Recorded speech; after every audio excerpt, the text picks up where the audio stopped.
Ladies and gentlemen, welcome into NFL offseason rumors update number 13 or 14, somewhere along those lines. I lost track, but guys, we had a major trade yesterday, unique trade. Khalil Mack going from the Bears to the Los Angeles Chargers, pairing him with Joey Bosa. The Chargers giving up a 2022 second-round pick, so basically a mid-second-round pick in this year's draft, and then a 2023 sixth-round pick. If I'm a Bears fan, I'm very encouraged with this move.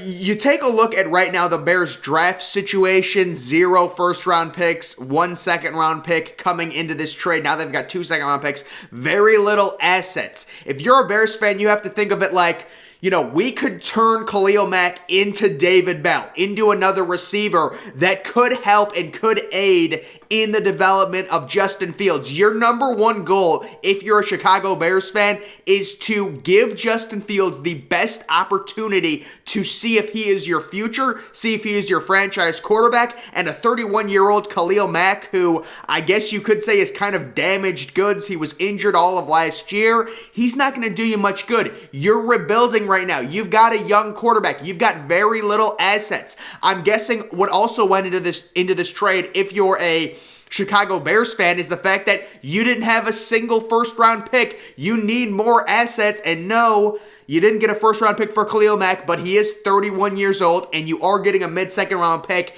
in what is an absolutely loaded draft, especially at receiver. You could get a George Pickens, you could get David Bell, someone in the second round, even trade up, because now you have 2 second-round picks. I actually think this was a very good trade for the Bears, and then if you're the Chargers, this is an opportunistic move. This gives you the chance, if Khalil Mack and Joey Bosa can both stay healthy, that's a big if, because, they both seem to get injured. If they both stay healthy, this is the best pass rushing tandem in the NFL. I mean, these are 2 elite pass rushers, and the thing is with Khalil Mack, you're only giving up a second-round pick. There is a window. The Chargers see a window before having to pay Justin Herbert $45-50 million. He's still on his rookie deal for the next 2 years, and then they got him for another year once they accept the team option, so that'll be 5 years. So the next 3 years, Justin Herbert will be on a rookie deal. They're looking at a window, and they want to maximize it, and they re-sign Mike Williams. They're going to have a really good team.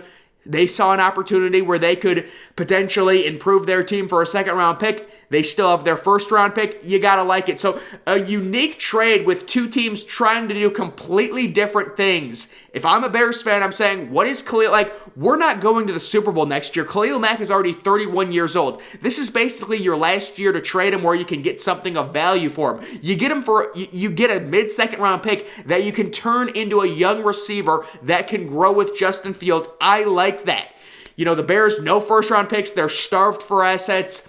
If I'm a Bears fan, the only thing I would be a little bit sad about, you gave up 2 first-round picks to get Khalil Mack. You didn't do anything, and then you get 1 second-round pick in return for him. That's not great overall, just return value, but you have to understand he is 31 years old. You're not going to be getting a ton back for him. So, and then the Chargers, they're trying to seize the window right now, a window where they don't have to invest $45 million in Justin Herbert, which they know they're going to have to. He's playing like a top 6 or top 7 quarterback. He's still under his rookie contract. You can allocate those funds, that salary cap situation, to another spot of your roster. You're paying Khalil Mack around $17 million next year, and if Joey Bosa and Khalil Mack are healthy in the playoffs, that could be unbelievable and an unbelievable situation for the Los Angeles Chargers. Remember, you're just giving up a second-round pick. You're not giving up a ton of assets. You still have your first-round pick. You can spend it on defense. You can spend it on a position of need if you are the Chargers. So kind of an interesting situation with 2 teams doing the exact opposite thing. The Chargers seizing the moment. Now is the time to win, and the Bears saying, we're rebuilding. There's no point in keeping a guy who's already 31. He's only getting older. His value is only going to decrease. We have no assets right now. We have 1 second-round pick. Let's get another second-round pick. Let's get Justin Fields a young weapon he can grow with. We've got Deshaun Watson news. It says the Carolina Panthers remain in contact with the Texans about a potential Deshaun Watson trade. We've also got this tweet. The Seahawks have great interest in Deshaun Watson and really like Malik Willis. Both of those statements are true. Two vastly different contingency plans that obviously would be met with far different reactions from the fans. So the first thing I want to talk about, the Deshaun Watson situation.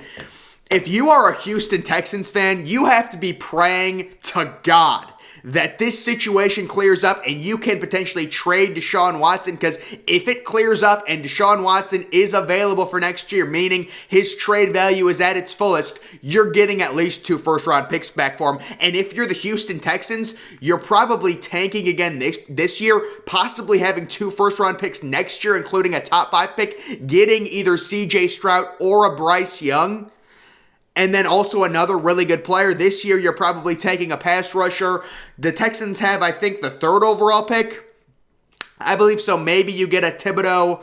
I'm not sure who they're going to take. But overall, if you are the Houston Texans, if you're a Houston Texans fan, pray to God this situation gets cleared up. Not so you can keep Deshaun Watson. Deshaun Watson doesn't want to be on the Texans. But you can trade him for multiple picks, at his fullest value. As for the Panthers, that's a completely unadvisable move, I would say, for the Panthers, trading multiple first-round picks for Deshaun Watson. Does that even make you a playoff team? I mean, they do have McCaffrey, but he's injured. The defense is young. You've spent 2 top 10 picks on a Derek Brown, on another young cornerback. But overall, the fit, looking at that last tweet, the fit with Seattle, if I'm Seattle, I'm not doing that. I came out with a video yesterday talking about what I would love to see Seattle do.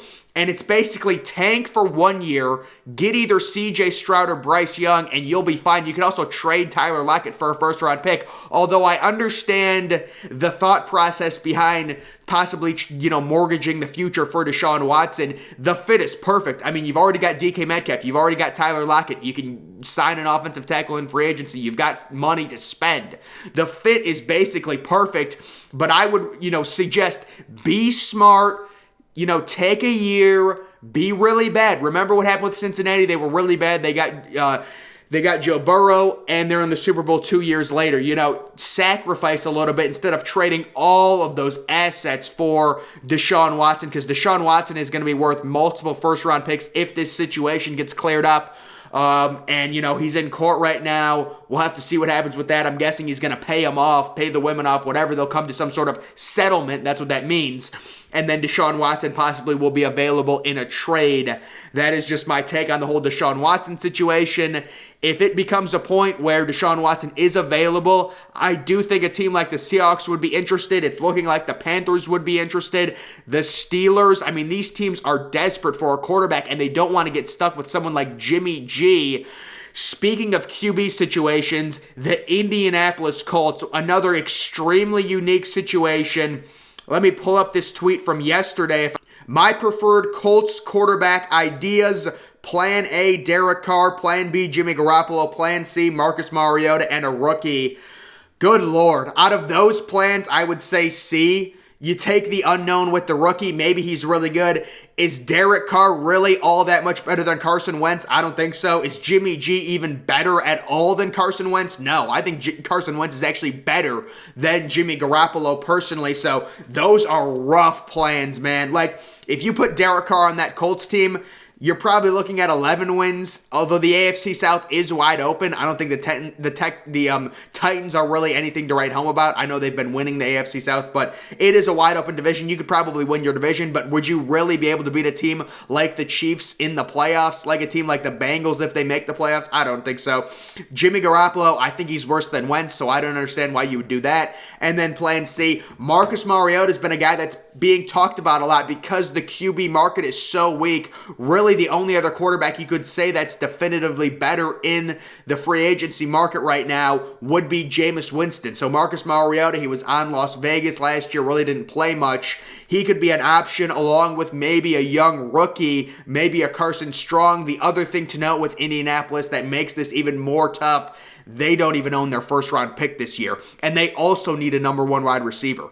I think Michael Pittman's a really good player. I think he's going to be a really good number 2 receiver in this league, but they still need a number 1 receiver, or at least a receiver that's equal to Michael Pittman, preferably a smaller guy that's more speedy. You do have the interesting case with Paris Campbell. He's been injured, although He could be a really good slot receiver in the NFL, a gadget-type player. I like Paris Campbell if he can stay healthy. But it's just so tough with these situations. Like, you trade... Like, where's Jimmy G going? Is Jimmy G seriously going to Indianapolis or Pittsburgh? I just get a vibe with Pittsburgh that they're going to trade for Jimmy G. And if I'm a Steelers fan, I would be scared to death. I would be scared to death of that. Here's an interesting report. Jay Glazer. Guys... This is just something funny, but if I was Fox, I would have fired Jay Glazer 7 years ago. Like, seriously, when is the last time Jay Glazer has beaten Rappaport or Adam Schefter to a story? Like, what's the point of even having him as your insider if he's not going to beat either of those guys to a breaking story or a breaking trade? But he reports that the Eagles were close to acquiring Calvin Ridley before he got suspended. Take that for whatever you want if you're an Eagles fan. That tells me they want to pair someone with Devontae Smith. They do have 3 first-round picks, so maybe a player similar to a Calvin Ridley. I think Garrett Wilson is very similar, but I think Garrett Wilson is going to be off the board by the time the Philadelphia Eagles pick maybe Jameson Williams. Maybe someone like Jameson Williams. You'd have 2 Bama receivers, 2 first-round Bama receivers. That would be an interesting situation right there. Some news on Evan Ingram.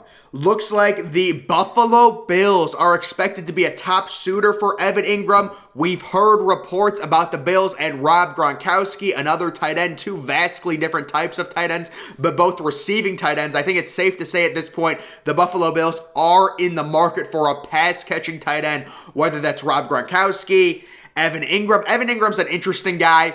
I think he was overdrafted in the first round, so he really didn't perform to his potential. Kind of one of those more lengthy, modern-day tight ends who's really more of a receiver than he is blocker. Really kind of more of a taller receiver type than even a tight end at this point. Hybrid guy would be really interesting paired with Josh Allen. Give him another big target. It is clear at this point the Buffalo Bills are in the market for a pass-catching tight end. Speaking of pass-catching tight ends, Zach Ertz potentially a fit with the Indianapolis Colts. The Indianapolis Colts, just talked about them. They, have to figure out their quarterback situation, but they also need a tight end. They also need a legitimate tight end, and again, with them, they don't have a first-round pick, so you're looking at a potential Zach Ertz type in free agency. It'll be very interesting. Like, if you're looking at the Colts, it's almost like they have to go with Marcus Mariota or Jameis Winston and a rookie, or just punt on next year altogether, which is kind of ridiculous considering they do have a very good roster and they're in a winnable division. But if you're not going to give, Carson Wentz, or you're trying to upgrade from Carson Wentz, Jimmy G is not an upgrade from Carson Wentz. Derek Carr is a minimal upgrade from Carson Wentz. I appreciate what the Colts are doing. They're saying, this is not good enough. We want someone better. I understand what they're doing, but it's almost like you can't even draft a rookie. You don't have a first round pick. What do? Do you go with Marcus Mariota and then say, listen, next year we're going to get a quarterback, but it's not even like they're going to have a top pick to get a quarterback. The 2 teams that right now are in great position to land the 2 super quarterbacks next year, which are Bryce Young and CJ Stroud from Alabama and from Ohio State, the Houston Texans, because once they trade Deshaun Watson, they're going to get even more draft capital, and they're going to probably tank again this year. They'll probably start Davis Mills, who is not a viable long-term option. At least in my opinion, he's not. I know some people like Davis Mills. I don't think he's a viable option long-term to be a potential franchise quarterback. So, you're going to start Davis Mills. You're probably going to tank. You're going to have the assets to move up, if you have to, considering you're going to trade Deshaun Watson for first-round picks. And then the other team that's in position to get one of these super quarterbacks in the draft is going to be the Detroit Lions. I have pitched that the Seattle Seahawks should tank and should get a top pick and should trade Tyler Lockett and give them as much draft capital to go get a top quarterback next year. But again, we'll have to see. Maybe they want to get Deshaun Watson. It would be a ready-made fit where you would just have to rebuild the offensive line. You've already got the 2 stud receivers. I wouldn't call Tyler Lockett a star. He's a good receiver. You've got Tyler Lockett and you've got DK Metcalf. A trade for Deshaun Watson would be very costly, though. You're multiple first-round picks. Those first-round picks you got from the Broncos, those would go right back, and those would go to Houston in a Deshaun Watson trade. So we'll have to see what happens there. But guys, that is going to do it for this video. Make sure you're following me on Twitter. Link to that's always in the description. I'm, of course, the Depressed Ginger. Thank you for watching.